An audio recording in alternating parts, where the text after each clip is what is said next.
Shabbat Shalom almost, Temple Beth. Three-part video, some communal updates, a Dvar Torah, and those who want to stay for meditation. First of all, tonight at 6:30, like last week, we're combining our Zoom in to Shabbat with our regular Friday evening Zoom davening so that we can all come together in one event for our installation of the officers and the board of trustees for the next term at Temple Beth. This is always a great night of the year, usually followed by a wonderful Shabbat dinner, which we'll not be able to have this year together. But I invite all of you to come, whether it's your tradition to daven with us on Erev Shabbat or not, and celebrate both the outgoing leadership and the beginning of the term of the Stuart Tochner presidency, as we also once again thank Avi Peretz and his board for so much leadership and so much work. That's tonight at 6:30. It'll all be done before candle lighting, so that we can wish each other Shabbat Shalom before signing off. Second update, which hopefully you also saw this week, is that tomorrow, in addition to our third week in the row of doing both a Zoom and a live stream on Shabbat morning with interactivity from the different clergy and different members of the synagogue, we're also doing that on Shabbat afternoon. I'll be teaching on Shabbat afternoon. It's the same link. If you've registered for Shabbat already, just keep your Zoom open. You literally can, or just open it again with the same link.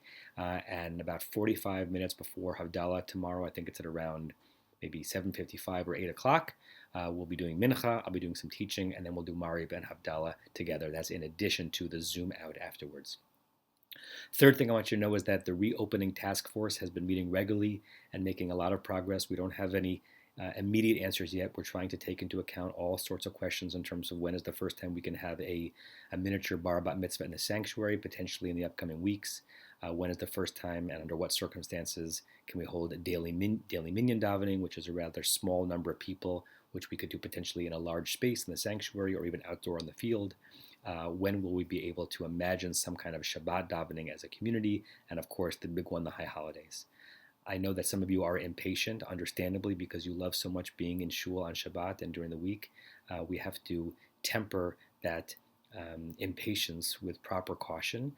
As we said in the live stream, in our task force meeting, the virus has not gotten the email that has told it should be any less virulent than it has been.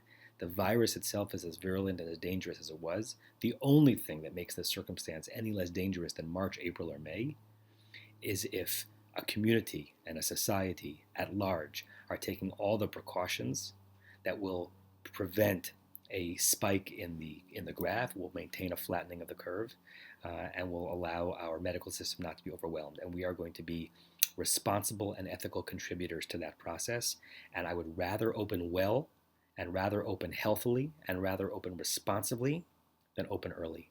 But I wanted to guarantee you that we are working on every single possibility and working through all of the guidelines that were promulgated by the County Department of Health, including all the appendices that give us very specific restrictions for how we can open up. The last thing I wanted to say in this introduction, which is going to lead into the Dvar Torah, is that after a couple of starts and stops and some dead ends, we have a process going primarily between me and James Collins, whom several of you remember as a longtime and beloved member of the Temple Beth Am staff, who's also a spiritual leader in several different local black church communities.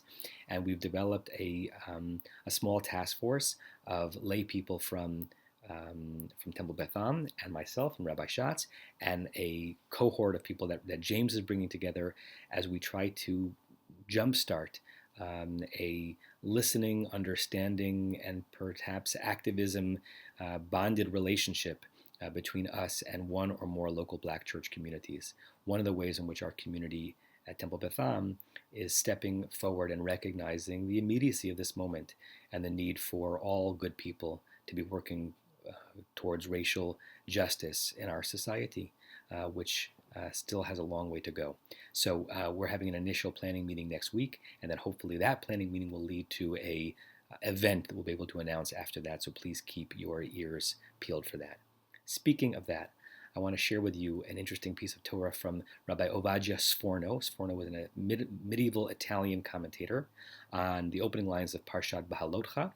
It's in the opening lines of Parshat Balotcha that the instruction is given to Aaron God says to Moshe, Daber al Aharon, speak to Aaron, va'amarta elav, and say to him, Beha'alotcha tanerot, when you lift up the candles towards the menorah, el mul pnei ha-menorah, literally something like towards the face, opposite the face of the menorah, ya'iru shiva tapanim. Ya'iru shiva tanerot. The 7 candles of the candelabra will be illuminated. The Sforno tries to go a little bit deeper into this notion. What does the phrase El Mul Pnei HaMenorah mean?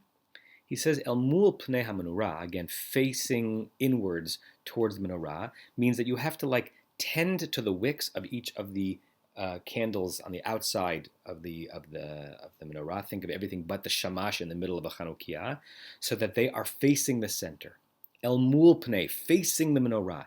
The candles are not just flat out like this. They are curved inwards to face the center spoke. Why? Ya'iru Shiva Tanerot. It's only in that situation that the 7 candles, I would add in, will truly illuminate and truly be illuminated. You could say back to Sforno, well, if each individual flame is lit, then it's illuminating. So what's the point here? He believes that only when this side of the menorah is facing inward and this side of the menorah is facing inward, and they are sharing their lights together, does the true illuminating power of the menorah become possible and palpable. And he says this is not just a design, this is musar. This is an ethical lesson for us, an allegorical lesson, that only when those candles on the right, and to Sforno, the words right and left meant different things they do in the modern American and Israeli political consciousness, but still the notion of those on this side, on the right side, which to Sforno meant a preoccupation with eternal values, life in the future, heavenly cosmic things, only when they were aligned with and facing and co-illuminating with those on the left side of the menorah, which to Sforno meant things that were more material and physical and earthly, only when they are contributing together can the full illuminating power of the menorah be realized. I love this teaching. First of all, I love imagining the menorah looking that way. And throughout time, societies have had rights and lefts, right? And they have meant different things at different times. What he's saying, first of all, is that the menorah needed the right and the left. The menorah needed the right to be facing the left and the left to be facing the right. The menorah needed the right to allow itself to be illuminated by the left, and the menorah needed the left to allow itself to be illuminated by the right. And that whether one was focusing on spiritual concerns, you were turning towards the ones who were focusing on physical concerns.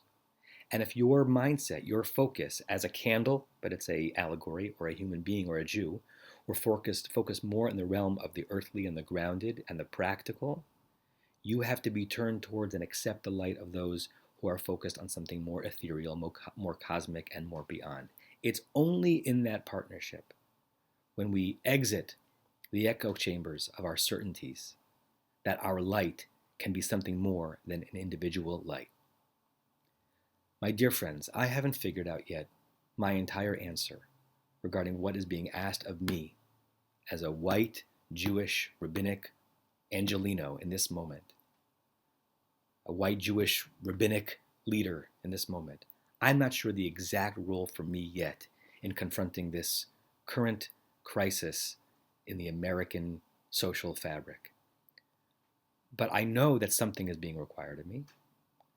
And I'm trying to figure it out by listening to people who I generally agree with, listening to people whom I generally disagree with, turning my face towards the center of that menorah so that my own face can be illuminated not only by the candles closest to me, but the ones on the opposite side, as it were, of that menorah, who also have a glow, who also have a light, who also have something to teach me. And I'm encouraging all of us to do that, because each of you is a different candle, a different flame on that menorah, at different levels away from the center flame.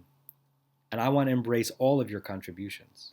And I want to encourage you, as you offer your contribution, to face in towards the center rather than the more comfortable and convenient holding your position and maybe even facing farther out to the extreme, and allowing your face and your soul and your activism and your thinking to be impacted, influenced, warmed, illuminated, even by those on the farthest side of the menorah from you, which is counterintuitive and I think deeply spiritually important. We have some really serious work in front of us as Jewish people, as Americans, as human beings, as citizens of a beautiful and broken society. And we can use Jewish wisdom both to spur us towards our most extraordinary of activism and temper some of the instincts that will keep ourselves listening just to ourselves. That's my invitation to all of us as we step forward into the Shabbat and into this next era of doing the right and the good and bringing racial justice to our society and peace to our streets and brotherhood between Jews and non-Jews and between whites and blacks, all in the service of worshiping the Holy One. If you're not interested in a meditation, that's fine. I won't take it personally. I'll wish you a Shabbat Shalom, and hopefully we get to see each other digitally over Shabbat. And if you would like to stay for a meditation, I'm going to ask you to close your eyes as I close my own.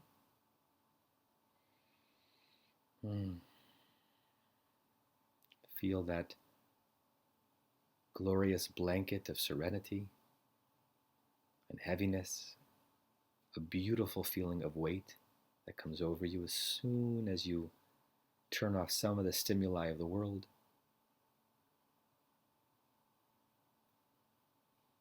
Letting your limbs and your lips and your eyeballs and your shoulders sink low into their holders.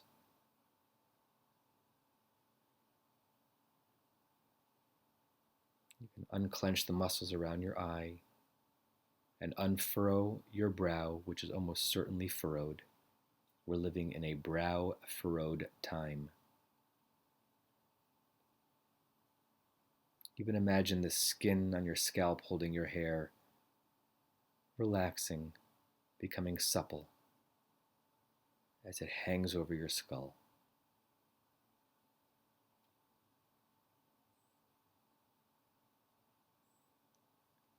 And I want you to imagine yourself as a flame, as a candle.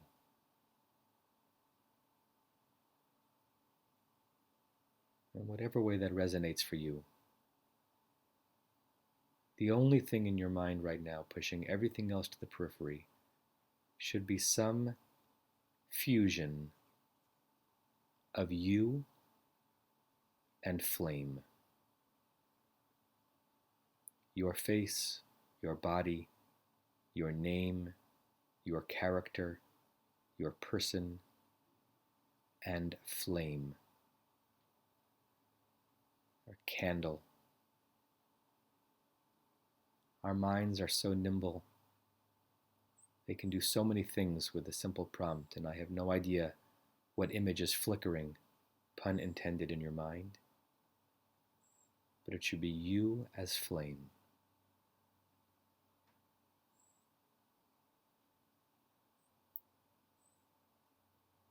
Kind of engage in a double outer body experience where you've already imagined yourself as flame in your mind. And now I want you to imagine yourself watching that you have created, that you have conjured. You're observing with your mind's eye you as a candle, as a flame, flickering, illuminating.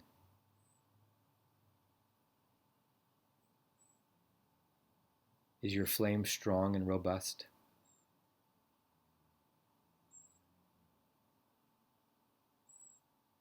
Is it a candle in the wind that doesn't know which way to blow?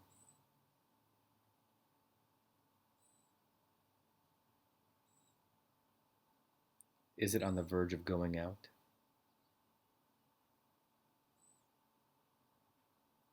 Or is it sturdy and enduring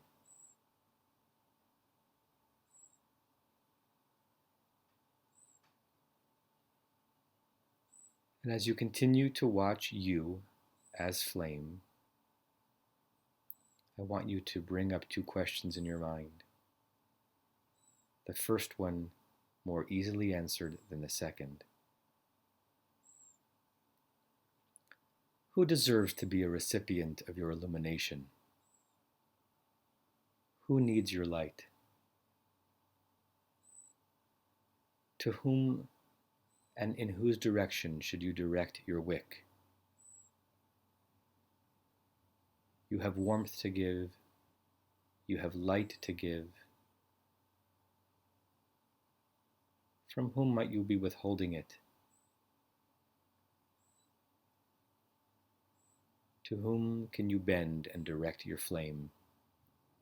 Whether that's represented in presence, care, ideas, wisdom, feedback,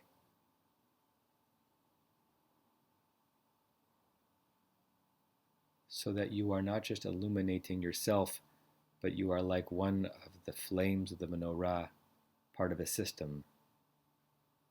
Whom do you turn towards and lean towards?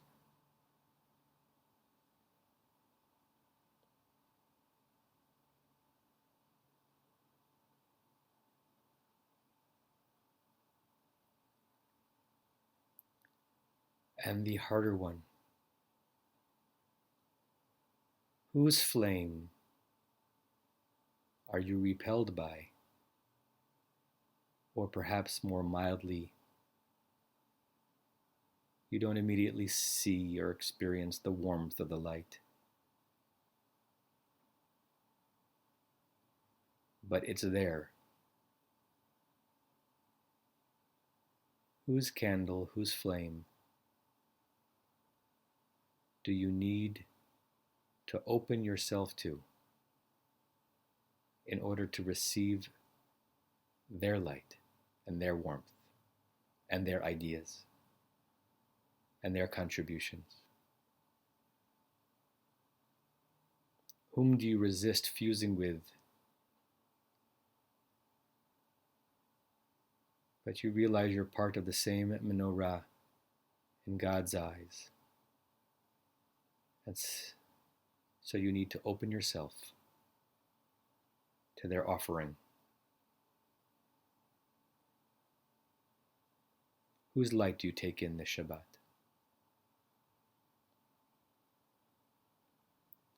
Whose flame do you embrace as part of your own?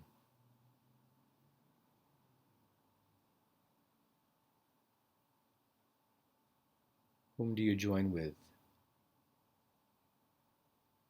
against initial instincts and against ease as you become part of God's great menorah?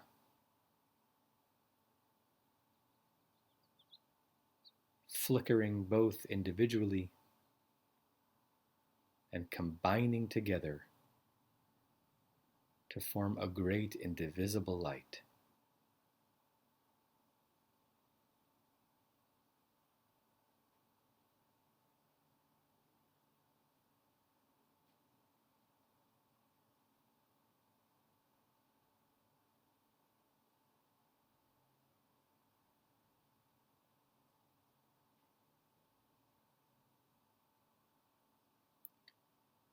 And when you're ready, you can open your eyes.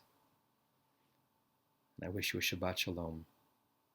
And may we enter the Shabbat as flames, proud of what we give off, and open